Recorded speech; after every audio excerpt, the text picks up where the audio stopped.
Hi everyone, welcome back to my channel. আজ আমি তোমাদের সাথে শেয়ার করব শিমের বীজ ও আলু দিয়ে তৈরি করা একটি অসাধারণ রেসিপি। এই রেসিপি তৈরি করার জন্য আমি এখানে নিয়েছি শিমের বীজগুলো আমি 2 ঘন্টা মতো ভিজিয়ে রেখে তারপর ছাড়িয়ে নিচ্ছি।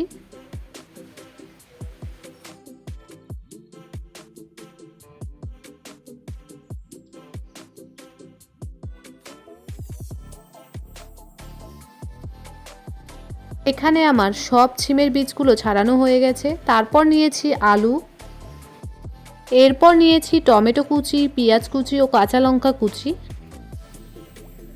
তারপর প্রথমে কড়াইয়ে দিয়ে দেব আলুগুলো আমি না ছোট না বড় সাইজে কেটেছি, বেশি বড় আকারে কাটবে না। তারপর এখানে দিয়েছি শিমের বীজগুলো, তারপর দিয়ে দিয়েছি পরিমাণ মতো জল সিদ্ধ করার জন্য। এরপর কমপক্ষে 6 মিনিট মতো সিদ্ধ করে নেব।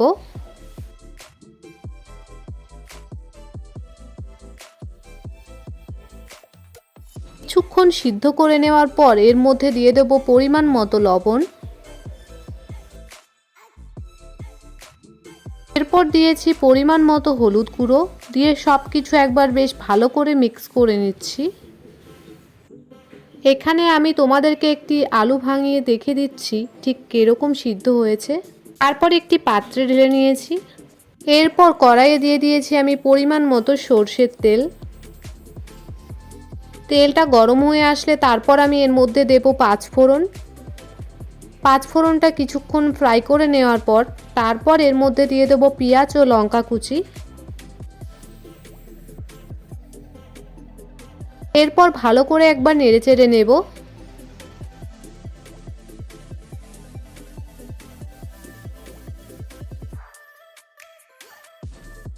পেঁয়াজ ও লঙ্কাগুলো আমি 2 মিনিট মতো করে ভেজে নেব।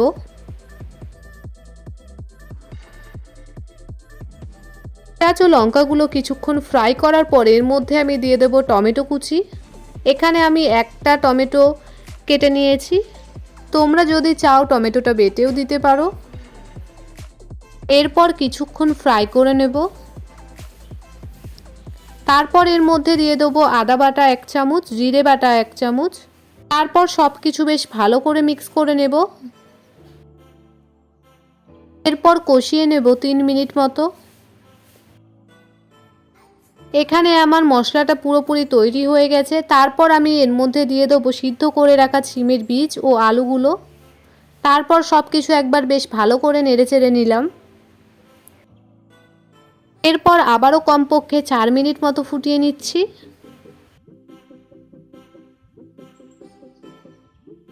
4 মিনিট পর একবার বেশ ভালো করে নেড়েচেড়ে নিলাম। আর সব শেষে এর মধ্যে দিয়েছি ধনেপাতা কুচি। তারপর সব কিছু আবারও একবার বেশ ভালো করে মিক্স করে নিচ্ছি। এরপর মাত্র 1 মিনিট মতো ফুটিয়ে নিয়ে নামিয়ে নেব। এখানে আমি একটি পাত্রে ঢেলে নিয়েছি। তোমাদেরকে অল্প তুলে আমি দেখিয়ে দিচ্ছি ঠিক কিরকম হয়েছে। তোমরাও বাড়িতে এরকম সিম্পলভাবে একবার তৈরি করে দেখো, অবশ্যই ভালো লাগবে। আর তোমাদের যদি আমার এই ভিডিও ভালো লাগে তবে লাইক, কমেন্ট, শেয়ার, সাবস্ক্রাইব করবে।